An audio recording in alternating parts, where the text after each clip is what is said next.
Newswatch magazine presents the analysis of world news in the light of Bible prophecy with David J. Smith. Just one of the many books of documentation for this program will be Global Tyranny Step by Step, the United Nations and the Emerging New World Order by William F. Jasper.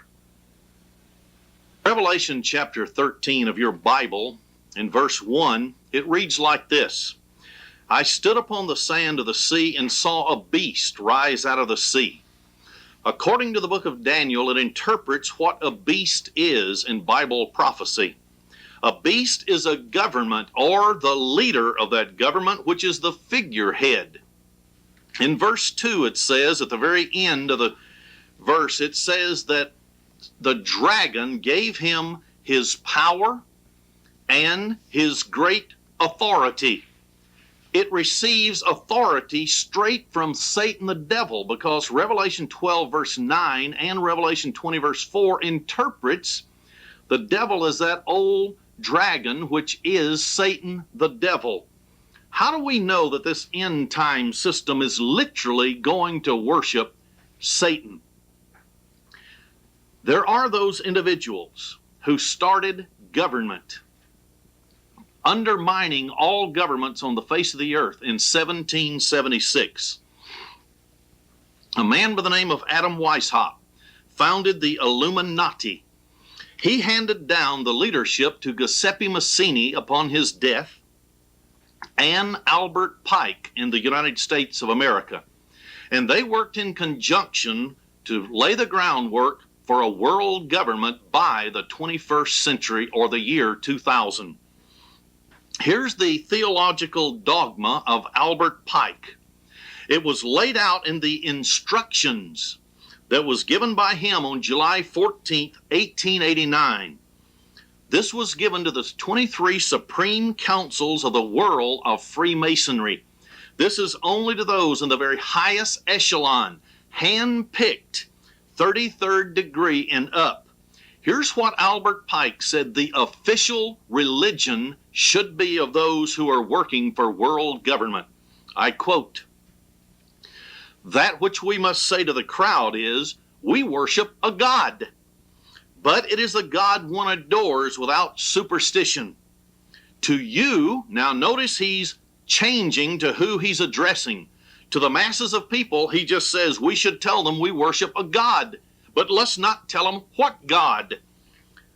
But now notice what he says. "To you, sovereign grand instructors general, we say this, that you may repeat it, that we worship a God, to the brethren of the 32nd, 31st, and 30th degrees. The Masonic religion should be, by all of us initiates of the high degrees, maintained in the purity of the Luciferian doctrine. If Lucifer were not God, would Adonai, that's the Christian God, Jesus Christ, whose deeds prove his cruelty." You see, they believe that Lucifer is the God of good and Jesus Christ is the God of bad and of evil. He went on to say in the next paragraph, yes, Lucifer is God. And unfortunately, Adonai, or Jesus Christ, is also God.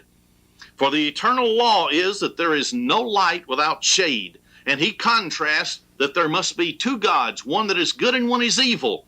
This is his beliefs, and those of all those in the higher degrees of Freemasonry who are handpicked to understand the doctrines of Lucifer. Then he went on to say the doctrine of Satanism is a heresy. And the true and pure philosophic religion is the belief in Lucifer, the equal of Adonai, or Jesus Christ. But Lucifer, look what they believe. Lucifer, God of light and God of good, is struggling for humanity against the God of darkness and evil. End of quote. This was found in Occult Theocracy by Lady Queenborough, page 220 and 221. So we can see that those who are working for world government behind the scenes literally worship Lucifer instead of the God of your Bible. They are receiving supernatural power for the rise of this end-time government. Notice now verse 3 of Revelation chapter 13, the latter part of this verse. It said, all the world wondered after the beast. Do we realize today that there is an organization called the United Nations, and that organization now has 156 nations that are members? Every single city-state and country in the world, except one or two, are members of the United Nations organization. Now, verse 4. And they worship the dragon, that's Lucifer, that's the government, those officials that are giving rise to this end-time system. And they worship the dragon, which gave power unto the beast. And they worship the beast, saying, this is the government structure. Who is like unto the beast? And who is able to make war with him? I've got a question for you, and for me, and for every individual in the United States of America today, and for that matter, the world. Is this end-time system upon us? Can we prove it? Do we know from documentation of history that there is a government that's about to astonish the world because they'll not know how it happened and where it came from, that's about to overtake every one of us? There is a State Department publication, number 7277, that states that there would be 3 phases to the United States turning over all of their military apparatus to the United Nations organization. Phase 2 was to strengthen the United Nations so that it would look good in the sight of all mankind and to be the grounds upon which they would build a world government. Phase 3 was the complete turning over of our military weapons and manpower to the United Nations organization. The question is this nearly accomplished? Because once this happens, there will be no one to stand against this mighty military apparatus. If every nation on earth gives their military to the United Nations, no single nation will be able to stand against this organization. I'm going to quote a copyrighted Washington Post Writers Group article that appeared in the Chicago Tribune. This was in the month of April of 1993. I quote, next month, that's May of 1993, the United States will pass a milestone on the descending path to diluted sovereignty, and hence to the diminished relevance of its representative institutions. What does he mean? There is something that's about to happen that the public in America is not aware of. And as a direct result, when this happens, in the month of May 1993, the United States representative government of the Congress of the United States, House of Representatives of the Senate, is going to be obsolete. I'll continue the quote. In May, thousands of United States troops will come under United Nations command, exercised by a Turkish general. Never before has there been foreign command of United States military units. However, that could become common if United Nations Secretary General Boutros Ghali and various American politicians have their way with Article 43 of the United Nations Charter. Article 43 authorizes a standing United Nations military force. Last year, the Senate Foreign Relations Committee endorsed it. You and I haven't been told about that, have we? We haven't been asked about it, and yet our Foreign Relations Committee has already endorsed the turning over of our military to the United Nations organization. Candidate Bill Clinton, I'm continuing the article, said the United States should consider the merits of a standby, voluntary United Nations rapid deployment force. But when Les Aspin was being confirmed as Secretary of Defense, he said, and I quote, The president is commander-in-chief. Congress has war powers. And if you second these forces to the United Nations, how do you maintain the Constitution? End of quote. And in the article it says, that's a good question. If President Bill Clinton hands over without authority from the United States Constitution our military to a world body that is not a sovereign nation, it was just made up of men, then we have no Constitution. We have no freedoms. I'll continue this article in the Chicago Tribune. The Korean War and 40 years later the Persian Gulf were approved but they were not controlled by the UN article. Article 51 of the Charter affirms each nation's right to individual or collective self-defense. And it was a basis on the United Nations response to Iraq's invasion of Kuwait. But, as Eugene Rostow, a professor of law and diplomacy, says, Article 51 is in tension with Article 43. So they're in conflict with each other. Unfortunately, Article 43 is the law of the land, our land. This is very interesting, and here's why. Because Thomas Jefferson made an interesting statement all the way back in September of 1803. He said, I say the same as to the opinion of those who consider the grant of the treaty-making power as boundless. If it is, then we have no Constitution. He said that if their people come along and redefine treaty-making power according to the Constitution, and they say that a treaty supersedes the Constitution, then we have no Constitution and therefore no freedoms. But listen to what former Secretary of State John Foster Dulles stated in April the 11th of 1952. Quote, treaties make international law, and also they make domestic law. That's internal law. Under our Constitution, treaties become the supreme law of the land. Treaty law can override the Constitution. Treaties, for example, can cut across the rights given to the people by their Constitutional Bill of Rights. End of quote. I want you to notice something. He only said that. This was the first time in the history of the United States of America that anyone ever thought such a thing as this.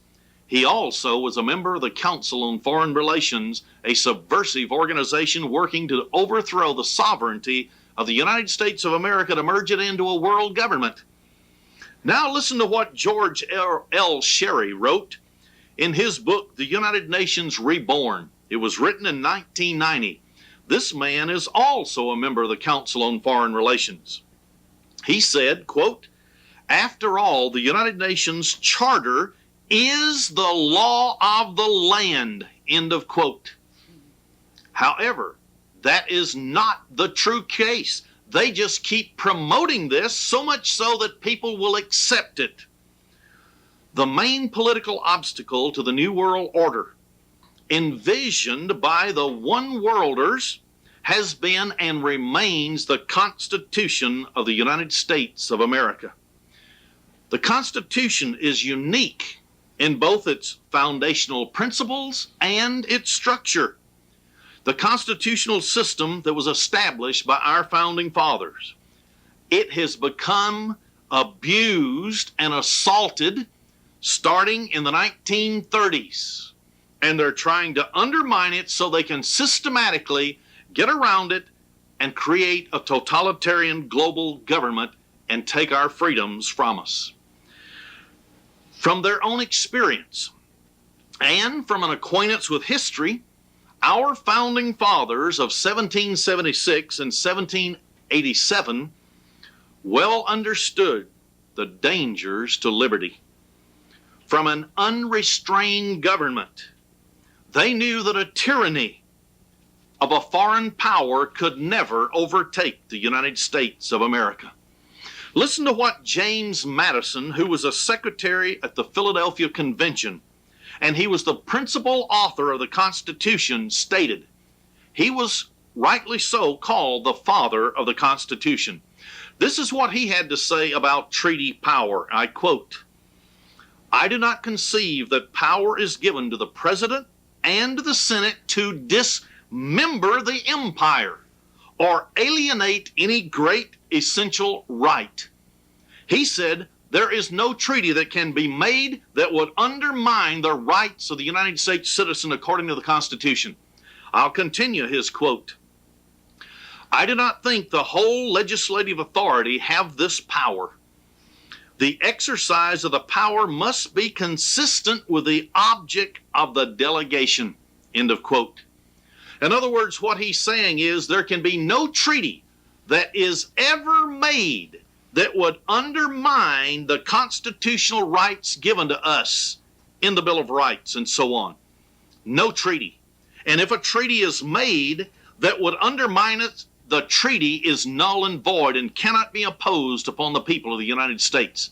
And yet we're being told this treaty to the United Nations Organization is the law of the land. And in California in the 1940s, they actually tried to institute it until the people rose up against it. In 1801, the year he began his presidency, Thomas Jefferson published his very authoritative reference work called A Manual of Parliamentary Practice. It's gone through many reprintings, and it has been the handbook used by the House and the Senate. In that book, Thomas Jefferson declared concerning treaty power the following, I quote, "It is admitted that it was concerned the foreign nation. It must concern the foreign nation." So a treaty must concern a nation. Remember that. Not just an organization, but a literal nation. Party to the contract. So there has to be the United States and another literal nation such as France, China, Venezuela, another nation involved. Or it is null. That means it's no good. By the general power to make treaties, the Constitution must have intended to comprehend only those objects which are usually regulated by treaty and cannot be otherwise regulated. In other words, they cannot just take something and call it a treaty. It must be a literal, say, peace between two nations, an agreement between two sovereign nations not to go to war or to have a trade agreement with each other. It's got to be something legitimate. Then he said, the third point, it must have meant to accept out of those the rights reserved to the states. In other words, no treaty can ever be passed that would infringe upon the rights of each of the states in the United States. For surely the President and Senate cannot do by treaty what the whole government cannot do. End of quote. Thomas Jefferson and James Madison, all of these men stated that the Constitution of the United States could not be overridden by a treaty with a foreign nation. This is not only sound legal opinion, it's common sense. If the Bill of Rights and the whole Constitution have to be of lasting force and meaning, how could we come along and allow a treaty to undermine everything it stands for? If it did, there would be no rights and freedoms. The first treaty that came along would undermine everything. Notice what Thomas Jefferson and many others had to say about this. It's worth noting that the legal status of the United Nations Charter, now this is modern day men. We've already quoted Thomas Jefferson, James Madison. Modern day men have stated about the United Nations Charter that it should be in question. Speaking before the House of Representatives in 1954, Congressman Usher L. Burdick of North Dakota noted that although ratified as a treaty, the United Nations Charter could not legally be considered a treaty. Representative Burdick charged, and I quote, "The first move was made at San Francisco, where many nations met, drew up a charter, and submitted that charter to the Senate for approval as a treaty. This document had none of the earmarks of a treaty, because the Supreme Court of the United States had held in many cases that a treaty is an agreement made between nations to do or not to do a particular thing.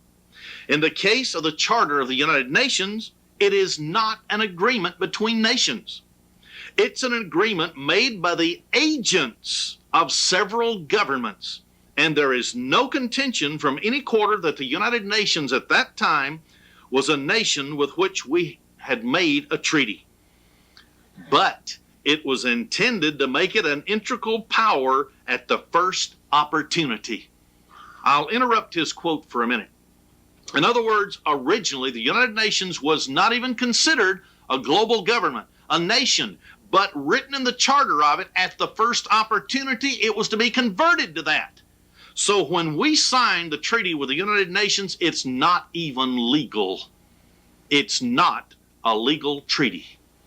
I'll continue his quote. "How these forces of evil," and these are his words, "plan to make the United Nations a nation is clear now, since they propose at this time to build a world government by simply amending the Charter of the United Nations." End of quote. This was found in the Congressional Record, April 28, 1954. Congressman Burdick was standing on very firm ground when he made these statements. Alexander Hamilton pointed out in his essay number 75, The Federalist Papers, regarding the treaty-making power, quote, "Its objects are contracts with foreign nations, which have the force of law, but derive it from the obligations of good faith. They're not rules prescribed by the sovereign to the subject." In other words, you cannot make a treaty where a government tells its subjects what to do. But agreements between sovereigns, such as France, and sovereign, such as the United States. End of quote. He understood the truth about treaties.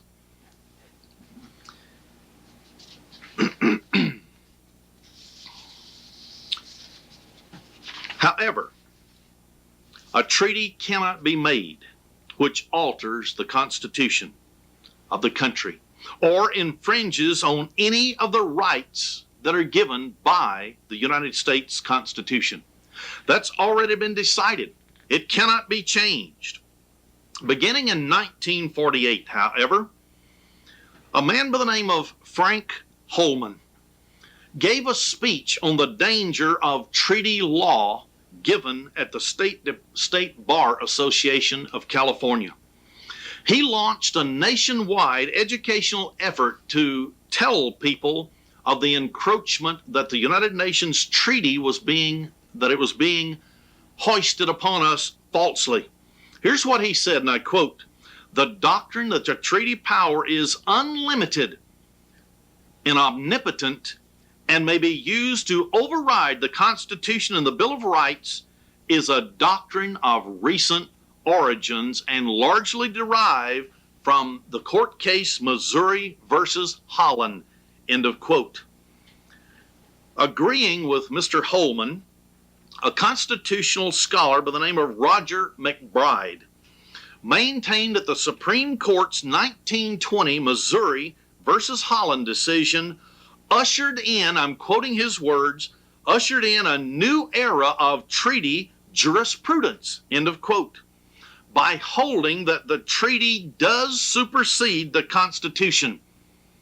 And yet we've already seen, according to our founding fathers, there was no such idea in mind.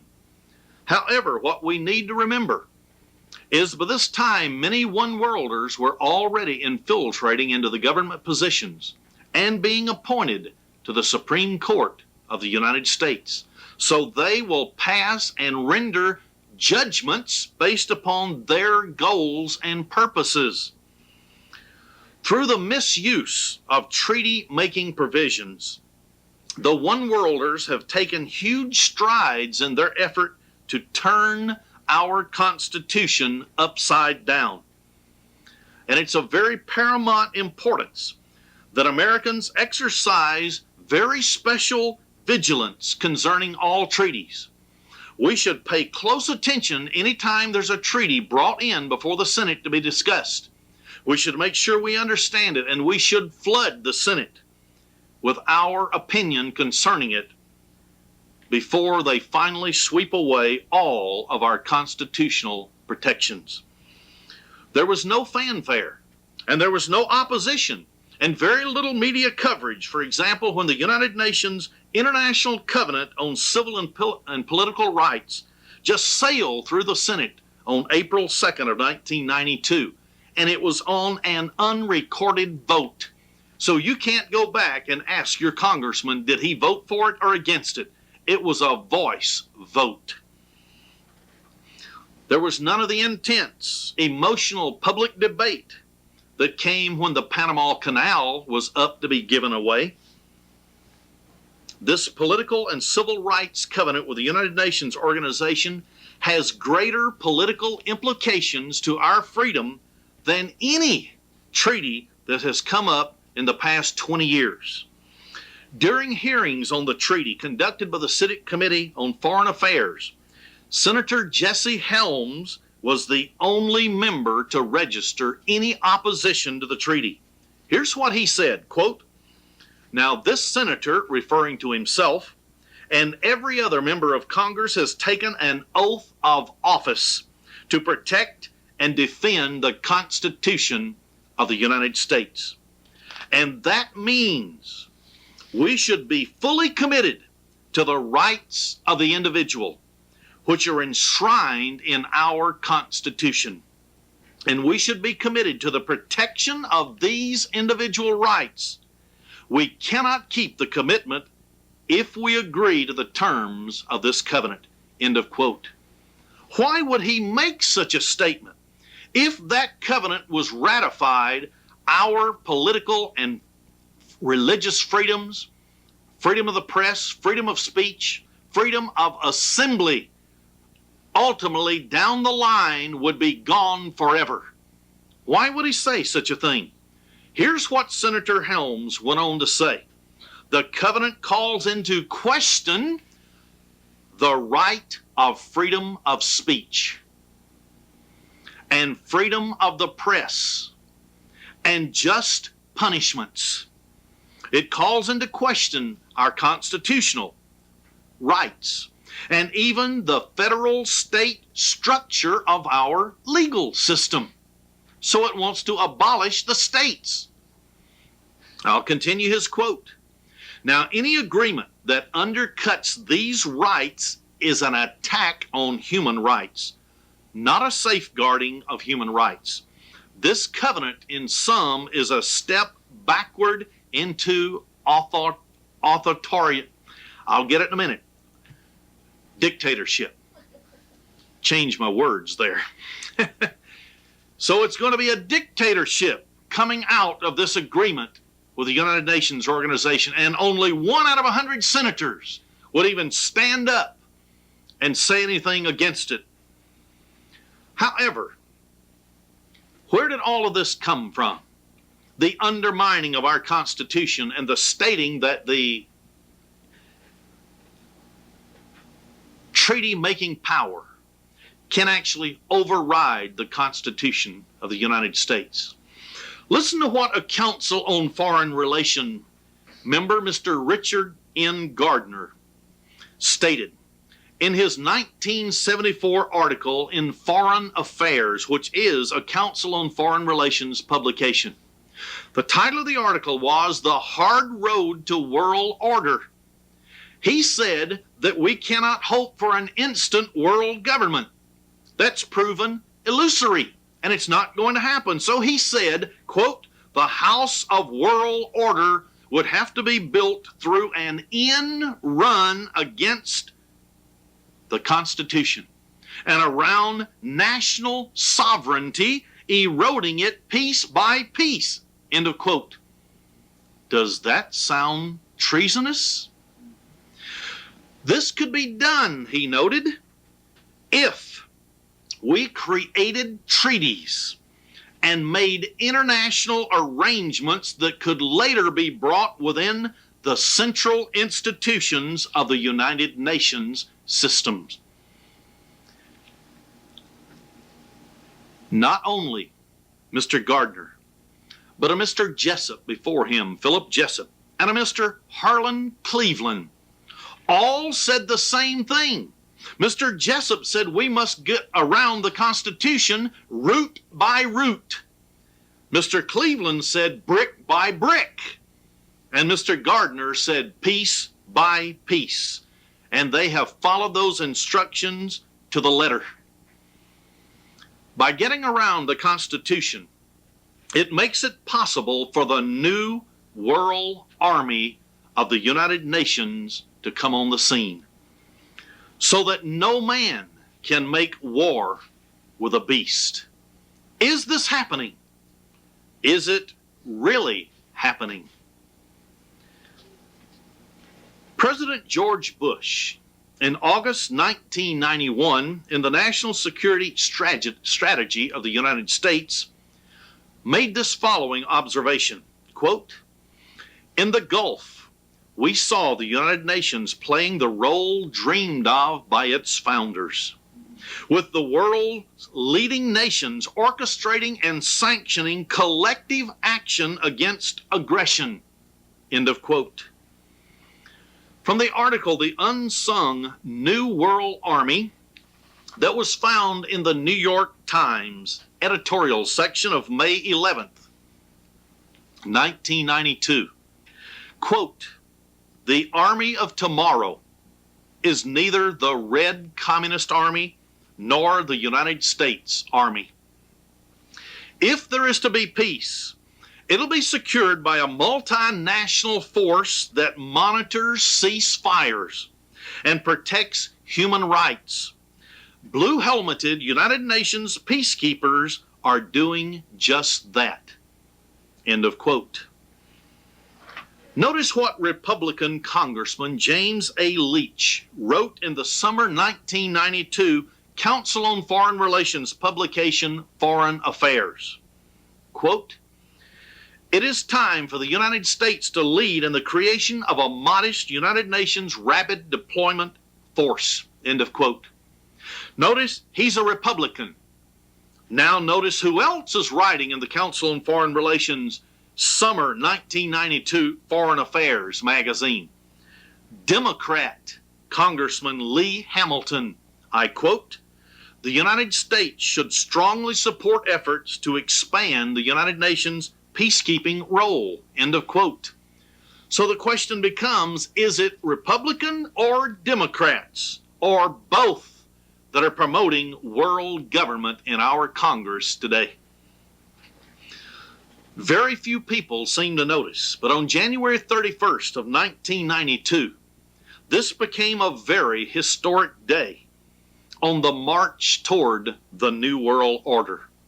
To most New Yorkers, it simply meant worse traffic jams as motorcades and security cordons for the many foreign dignitaries were on their way to the headquarters of the United Nations. It tied up traffic for hours. For the rest of America, there was maybe a little headline in the newspaper, maybe a small blip on television about the need for collective security coming from these visiting potentates. But it gave very little significance as to what really transpired at the United Nations headquarters January 31st, 1992. This 3,046th meeting of the United Nations Security Council attracted dignitaries. These are presidents, vice presidents. These were premiers, kings. that marked for the first time in the history of the United Nations heads of state coming to that great body, all at the same time. This very exalted and elite group of world leaders represented the 5 permanent and 10 rotating member states of the Security Council. It included 1 king, 5 presidents, 6 prime ministers, a chancellor, a premier, and 2 foreign ministers. They were gathering to launch a process that should have been setting off alarms all over the world in the minds of those who want to remain free. They came together to decide how to arm the United Nations as a global government army. This assemblage took on a very religious aura, as one by one the national leaders worshiped at the United Nations altar.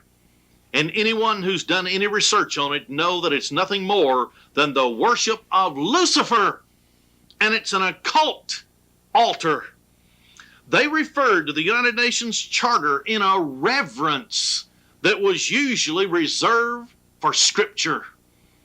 They recited the doxology always heard at these summits. They use phraseology such as New World Order, peace, equity, and justice, interdependence, global harmony, democracy, human rights, the rule of law. These were all the phrases of the New Age movement, and they used them all according to their own word for word verbatim writings of the processions. They use words such as collective engagement. And what is socialism and communism? It's collectivism. They said that they had to enhance and strengthen the United Nations organization in the eyes of the world.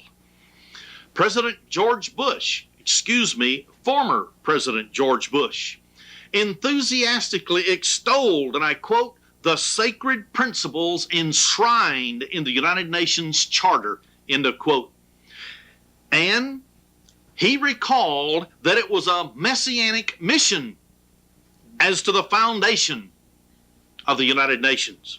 He proclaimed, and I quote, for perhaps the first time since that hopeful moment in San Francisco, we can look at our charter as a breathing, living document, end of quote.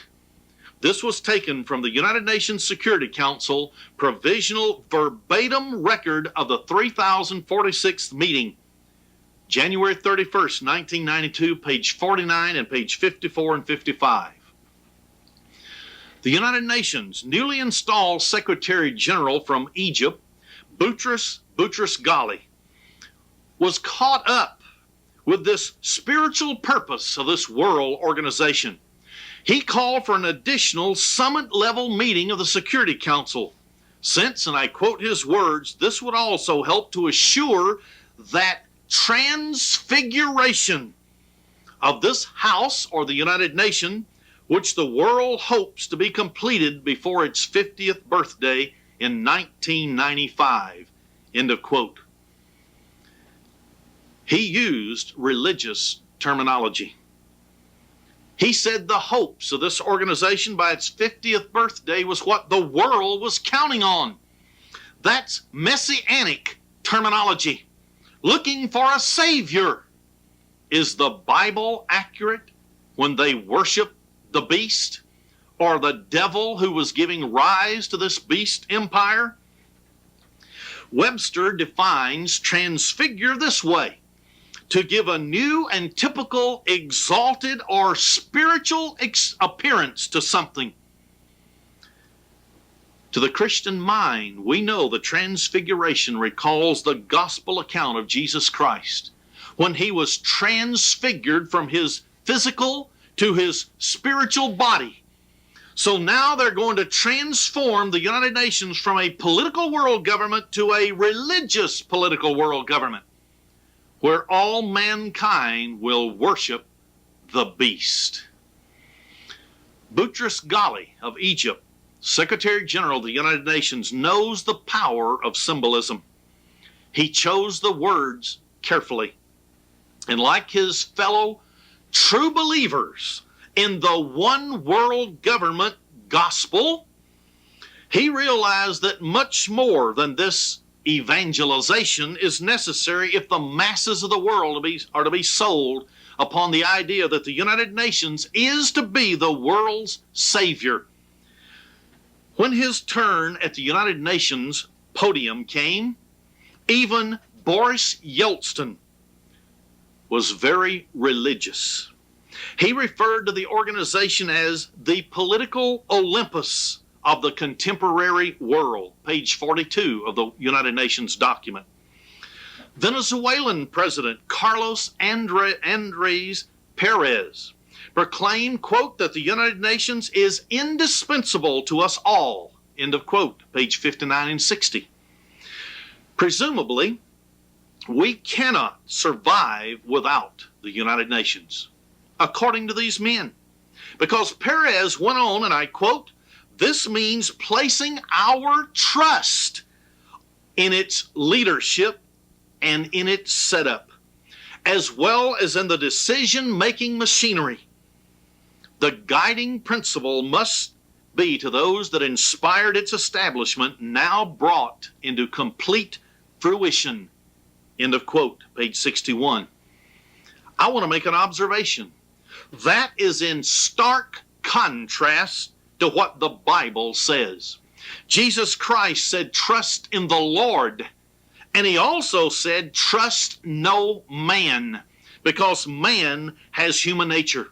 Our forefathers, who were very religious, in the book Best Quotations for All Occasions, page 45, said that they created the Constitution so they could bind man down from mischief by the chains of the Constitution. And yet now our Constitution is going to be taken away from us. Well, the United States of America is now becoming very embroiled in such an organization. National independence and limitation of government held no sway over the minds of these internationalists. They wanted no nation to have independence.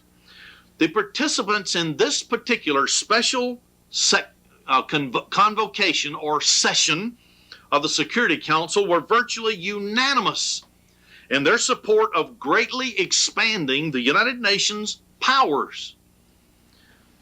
They said that they needed to rapidly increase the power of the United Nations. The reason why? Because of the acceleration of history. They said we're reaching the critical stage or critical mass of current world events. I want to bring to your attention what they're literally saying, since they worship Lucifer, those at the very top in these organizations. He is known as Satan in the Bible. In Revelation 12, verse 9 through verse 12, it says very clearly that Satan is cast out of heaven. And when he comes down to the earth, it says, woe to the inhabitants of the earth, because Satan knows he has but a short time. This is why all of a sudden he's inspiring these men, these globalists, internationalists, to make such statements that history is accelerating, time is going faster, and that we must at all costs stop and create world government. I want to say that many threats to peace and security were represented by such things as economic, social, humanitarian, and catch this one, they said peace and security could be threatened by ecological reasons. The ecology. They said the obsolete nation state is incapable of meeting the world's needs. That's what one speaker said. Boutros Ghali explained that in his vision of the New World Order, quote, state sovereignty takes a new meaning. Narrow nationalism can disrupt a peaceful global existence. Nations are too interdependent. National frontiers are too porous, and transnational realities too dangerous to permit egocentric isolationism. End of quote. Page 9 and 10 of their verbatim writing of the goings on of that meeting. They had repeated calls that were made at this special United Nations sessions for increasing the power of the Secretary General of the United Nations, also for enhancing the power of the World Court. They even wanted to expand the membership of the Security Council. That way it would be watered down and the United States veto would virtually become meaningless. They wanted to abolish the veto power of the 5 permanent members. They wanted to establish a permanent funding mechanism for peacekeeping. They wanted to convene another summit very soon to address social development and the increasing economic aid from north to south. Do we understand what that means? It means tax the American people more, take from the haves and give to the have-nots, a pure Marxist, communist, socialist program. They'll do it in Europe also, taking from northwestern Europeans who have, and they'll give it to those in Africa and Asia and behind the former iron and bamboo curtain. Hardly a speaker at this January 31st, 1992 United Nations headquarters meeting failed to hail the end of the Cold War and the demise of communism, but socialist thought still was maintained by leader after leader as they used all the socialist phrase words such as global management and the redistribution of the wealth. French President François Mitterrand made the first concrete proposal to give military teeth to the United Nations organization. He said that he would be the first one to offer up a military of 1,000 men for a rapid deployment United Nations Army. That was on page 18. He said to give 48 hours notice, they would have 1,000 men ready. Belgium Prime Minister Wilfried Martens seconded Mitterrand's proposal and announced, and I quote, Belgium will ensure rapid deployment of Belgian contingents in the United Nations peacekeeping forces. End of quote, page 72. His idea was immediately endorsed by President Boris Yeltsin of Russia and Hungarian, which was formerly communist, but now it's only socialists ruling those countries. And he also acknowledged that they would supply individuals for a rapid deployment military force.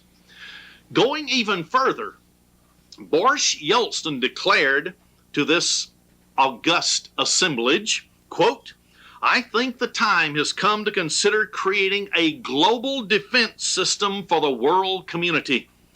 It could be based on a reorientation of the United States Strategic Defense Initiative, or the Star Wars program, to make use of high technologies developed in Russia's defense complex. End of quote. This was very nice of him to offer this. This was recorded on page 44. This way, the United Nations would have an absolute, unbeatable military force. To reinforce his contentions that the evil empire had totally collapsed, Boris Yeltsin announced, and I quote, a few days ago, the 10 remaining political prisoners were pardoned by a decree of the President of the Russian Federation. There are no longer any prisoners of conscience in free Russia. End of quote, page 46 of their verbatim document. Of course, there was no one in the room that had the courage, or I'll say guts, to even mention of all the religious and social prisoners that still populate the gulags all over Siberia. Or, even better than that, why wasn't this former member of the Soviet Politburo, who helped in the slaughter of over 100 million people, brought up for his crimes against humanity. Following him was Red Chinese Premier Li Ping. He rose to speak about human rights, peaceful coexistence, and social tranquility. He was met with respectful attentiveness. You must remember, this was the butcher of Tiananmen Square. He was politely given a world stage for the most outrageous totalitarian propaganda that has ever existed. China, he proclaimed, quote, will never become a threat to any country or any region of the world. China is of the view that no country should seek power politics, end of quote. His government, he went on to say, looked forward, and I quote, to the establishment of a new international order that will be stable, rational, just, conducive to world peace and development, end of quote. Page 91 of their verbatim literature. Not only was he not yelled and shouted down, he was granted the prestige of separate meetings with former President Bush and Yeltsin and Prime Ministers Major of England. Outside, hundreds of Chinese demonstrators came to protest this travesty, but they were kept blocks away from the United Nations security or building by security forces. The Los Angeles Times reported the following, quote, this was February 1st, 1992, page A1 and A6. That's Li Ping's, hand is full of the blood and the tears of the Chinese people. And I don't understand why world leaders would shake hands with him, said a weeping Chai Ling, one of the leaders of the Tiananmen Square pro-democracy demonstrations, end of quote. On the morning following this precedent-setting Security Council session, the establishment media were ready to peddle the politically correct one world view. For example, Joseph S. Nye Jr., whose insider credentials include being the director of the Center for International Affairs, a member of the Council on Foreign Relations, he's a Harvard University professor, and a former deputy undersecretary of state, led off with a column in the New York Times entitled, Create a United Nations Fire Brigade.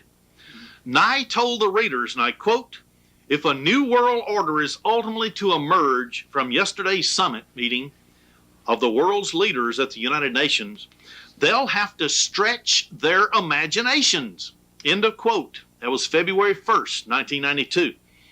According to Nye, Mr. Mitterrand, Martens of the Netherlands, were thinking too small. I quote his newspaper article. The United States should go beyond rhetoric to promote a new order. To achieve this, the United States ought to propose the creation of a United Nations rapid deployment force made up of 60,000 troops in brigades from 12 countries, end of quote. That same morning, the Los Angeles Times reporter, Mr. Norman Kempster, here's what he wrote, I quote, creating a standing army under the control of the United Nations Security Council would give the world organization a military punch it has never had before and could convert it into a full-time international police department, end of quote. That should be spine-chilling to every person who understands Bible prophecy, and that this beast government is going to set up a system of checks and balances called the Mark of the Beast, where nobody on earth will be able to buy or sell, participate in economics without the permission of this government. And if they have the military power to enforce it, just like the Middle Ages, nobody will have their own mind to speak what they think is correct. You either speak what the system says, or you go into the gas chambers, or maybe the chopping block, the guillotines that have already been found coming into the United States, and a crate broke open when it dropped on a ship, and 10 guillotines were in it. I have a personal friend in the military who saw one with his own eyes on a military base. Mr. Kempster went on. He said, quote, "If adopted, the plan would mark the transformation of the Security Council from a Cold War hobble debating society to an organization with the power to enforce its decisions." End of quote. Do you want United Nations troops in your city? America, you'd better wake up. You'd better get close to your God. The end is coming. America is going into national captivity. Maybe not at the hands of an invasion, but by legislation. And you and I will be absolute slaves in this system. Even more chilling, the apostles of one worldism are cheering these proposals. In the months following the summit, as the Bush administration moved brazenly forward with never announced plans, you and I never heard of the plans, but they planned to supplant the United States Constitution with the United Nations Charter. The establishment news media never told us these things because it's dominated once again by the Council on Foreign Relations, which is a subversive organization. And it's led by the New York Times, the Washington Post, the Los Angeles Times, and of course the Council on Foreign Relations' own publication, Foreign Affairs. All of these supported the activities that are going on.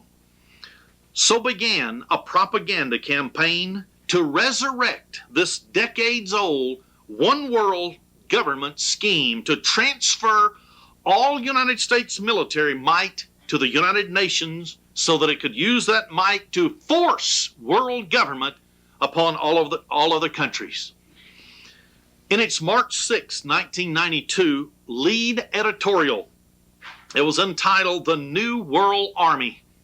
The New York Times came very close to dropping all pretenses and telling it like it is. I quote, "For years, the United Nations has been notable mostly for its vocal cords. It was just a sounding board for communist and socialist propaganda. But notice what this article said. That's changed. Nowadays, the United Nations muscle, its blue-helmeted soldiers, seems to be everywhere. And costs have soared. The bill for 11 peacekeeping missions could approach $3.7 billion this year." That was 1992. Never before have so many United Nations troops been committed to so many costly and diverse missions. End of quote. But don't get the idea that anyone at the Times is about to let fiscal worries, money, taxation get in the way of their commitment for a new world order politics. No, no. The editorial ticked off the current count of blue-helmeted troops deployed worldwide. They said there were 5,900 troops in Lebanon, 2,200 in Cyprus. The Golan Heights had 1,300. El Salvador had 1,000.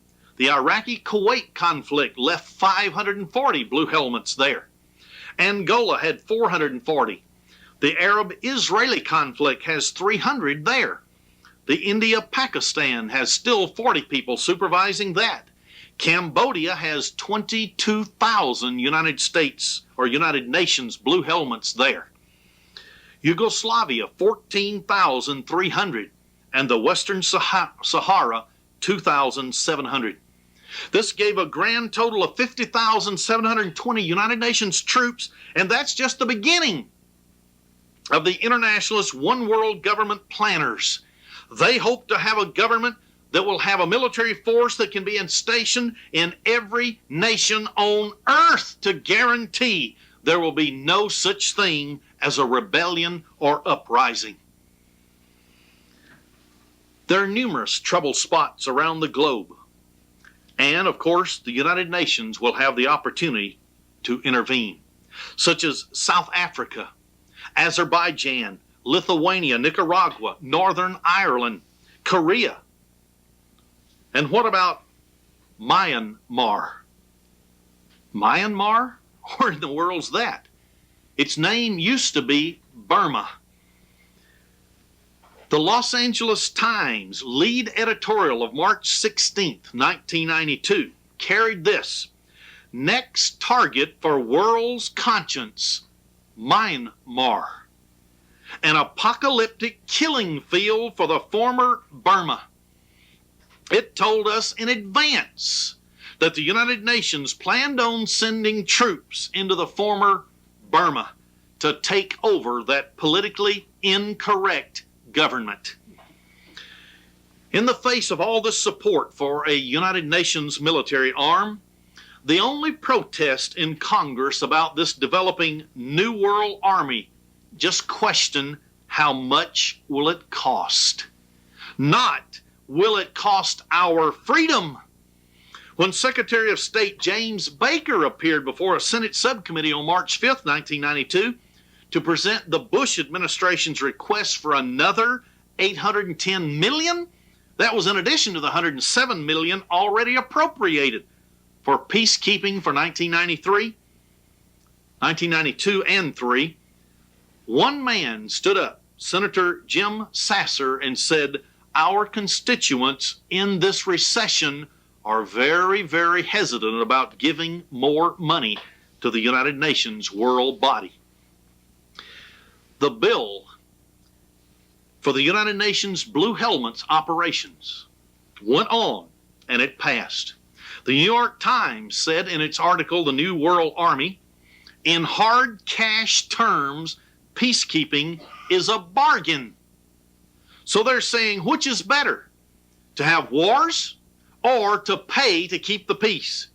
But what they didn't go on to say was, it's the American taxpayer that is taxed and taxed and taxed to pay for policing the world. That means your living standard and my living standard will be reduced to that of every third and fourth world country. And the more you earn, the more is taken away to produce a new world army to guarantee our freedoms will be taken away. In other words, we work to pay for our freedoms to be taken from us. It doesn't make sense, does it? Yet this is exactly what's going on today. The New York Times pointed out, quote, now the peacekeepers are doing more than monitoring truce lines. They are becoming peacemakers too. United Nations forces were asked to disarm guerrillas, listen to this, conduct elections, and enforce human rights, first in Namibia, then in Cambodia, and then El Salvador. End of quote. New York Times, March 6, 1992. So the United Nations itself is finding new opportunities right and left to justify expanding its armed forces. I will quote now. The Security Council recently expanded the concept of threats to peace, the New York Times reported. Listen to the threat to peace they're now expanding, and they're going to send blue helmets in to stop. They include economic, social, and ecological instability. End of quote. Talk about proliferation of power to the United Nations. This kind of assumed, open-ended authority virtually guarantees unlimited interference by the United Nations inside the domestic affairs of every sovereign state on the face of the earth. And you can be sure that that interference in nations won't be directed primarily at those who are accused of human rights violations in oppressive communist socialist regimes. However, it will be directed by these internationalists at those countries which they say are ecologically destroying the nation and the world and the atmosphere and the oceans. What is the greatest nation that is causing pollution in the world today?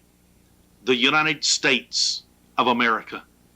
Can you envision United Nations troops coming into the streets of America, shutting down factories and the government taking them over because they pollute? And therefore they're calling instability. They're causing unrest because of their pollution. Yes, America is the target. International Socialism said years ago, V.I. Lenin said, we'll take Central Europe. They did it with a stroke of a pen after World War II. All of Central Europe became the satellite countries of communism. Then they said, we'll take the masses of Asia. They've done it. They said communism is dead, but now they're socialistic governments. There is no difference. What was the title on the maps of the world? Soviet Socialist Republics. Socialism is communism. Is communism dead? No, it's not. The United Nations organization is their one world communist government.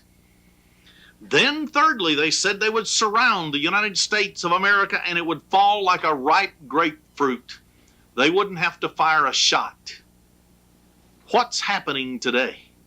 Are we being legislated into a one world government?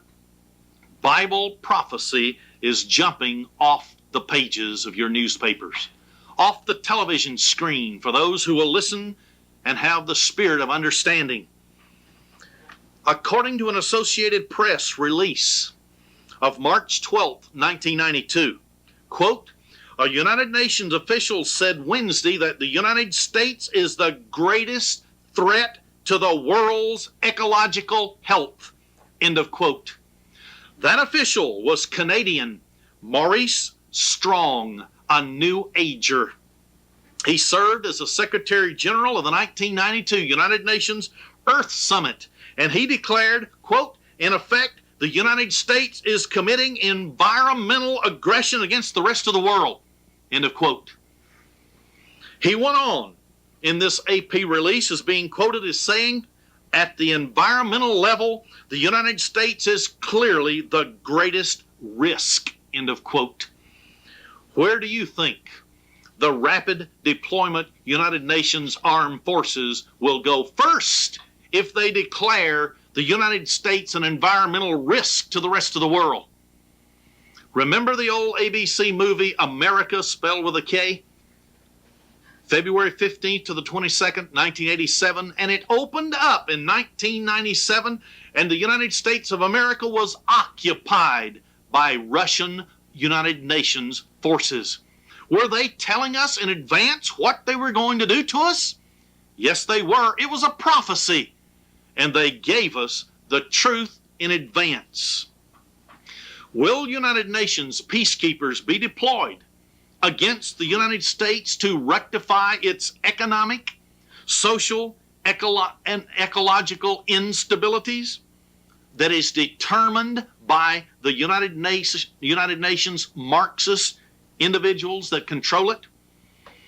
America would never stand for it on our own. We would never allow anyone to come into this country.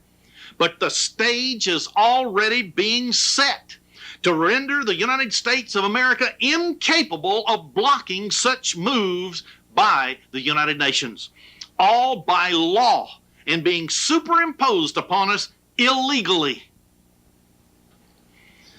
Many of the United Nations defenders claim that the organization can only send in its peacekeeping forces if they're officially invited. Yet former President Bush has already put the United States on record officially favoring United Nations action within the borders of sovereign nations. In his speech, Pax Universalis, he delivered at the United Nations on September 23, 1991, he said there was a need for the United Nations action to settle, I quote, national passions, end of quote, within nations, and also to remove an undesirable national leader from his post. You know, that was recorded in the weekly compilation of the Presidential Documents, Volume 27, number 39, page 1324 to 1327. Even the New York Times columnist Leslie Gelb of the Council on Foreign Relations found that the president clearly stated a policy that was revolutionary and that was threatening to sovereignty. According to the Council on Foreign Relations globalist, no single nation should have veto power over what the United Nations should do or how they should act. Writing in the spring 1991 Foreign Affairs in the article, The United Nations in a New World Order, Professors Bruce Russett and James Sutherland stated the following, and I quote, "It is worth emphasizing that nothing in the United Nations Charter prohibits the Security Council from deploying peacekeeping forces without the consent of all parties." Do we understand what that's saying? There's nothing in the Charter that says the United Nations can't go anywhere in the world they want and invade any country. I'll continue. Or from including troop contingents from the permanent members of the Council in such forces where the need for deterrence arises. End of quote. So they can go anywhere they want and they don't have to ask a member nation if their country can be invaded. If this attitude is the truth, we are in trouble. What if the company where you work pollutes the atmosphere? Can the United Nations declare that company to be an ecological disaster and a threat to the human race? Could they come in and shut down that company? Yes, they could. If what we're discussing here is correct. Brethren, I want to close the message today by turning to Revelation chapter 12. In Revelation chapter 12, it discusses this end-time system. I'll start in verse 7. "And there was war in heaven. Michael and his angels fought against the dragon." This is God's good angel fighting against Satan. "And the dragon fought and his angels." So it was Satan and his demons. "And prevailed not. So Michael was the winner, and they kicked Satan and his demons out of the heavens. And the great dragon was cast out, that old serpent called the devil and Satan, which deceives the whole world. And he is deceiving the whole world into following the United Nations as the only hope for mankind. But it will end up being an absolute dictatorship. No freedoms. And he was cast out into the earth, and his angels were cast out with him." I'll drop down now to verse 12. "Therefore rejoice, you heavens, and you that dwell in them. Woe to the inhabitants of the earth and of the sea. For the devil has come down unto you having great wrath." This is Satan's wrath, because he knows he has but a short time. Satan is going to vent all of his fury upon the human race. He's going to set up a government of oppression that has been unparalleled in history. We've never had the modern conveniences, the implements of war, mass communication that we've had in the 20th century. He's going to be able to so implement a dictatorial government that nobody will be able to resist it. Then it says in verse 13, "And when the dragon saw that he was cast into the earth, he persecuted the woman which brought forth the man-child." That was Israel. And according to Genesis 48 and 49, there will be 12 nations on the face of the earth at the very close of the age that will be descended from the 12 tribes of Israel. And he's going to go after them. That's why they're targeting northwestern Europe and the United States of America. And verse 14, "And to the woman," now this is the church that accepted Jesus Christ, "were given 2 wings of a great eagle, that she might fly into the wilderness in her place, where she's nourished for a time, times, and half a times from the face of the serpent. And the serpent cast out of his mouth water as a flood," or the New World military, New World army, "after the woman, that he might cause her to be carried away of the flood. But notice the most dramatic statement that you would ever want to hear if you're caught up in this at the end of the age. The earth helped the woman. And the earth opened her mouth and swallowed up the flood that the dragon cast out of his mouth. So the earth will help certain people to escape from this beast power. Then verse 17 says, the dragon, or Satan, was angry or wroth with a woman and went to make war with a remnant of her seed. And the Bible shows in Revelation chapter 7, certain people will be divinely sealed for protection, while others will have war made against them. Yes, brethren, we are now entering close. It will be the end of this age, the very time of persecution that will be unheard of and unparalleled in human history. You had better make sure you are on the right side of your God.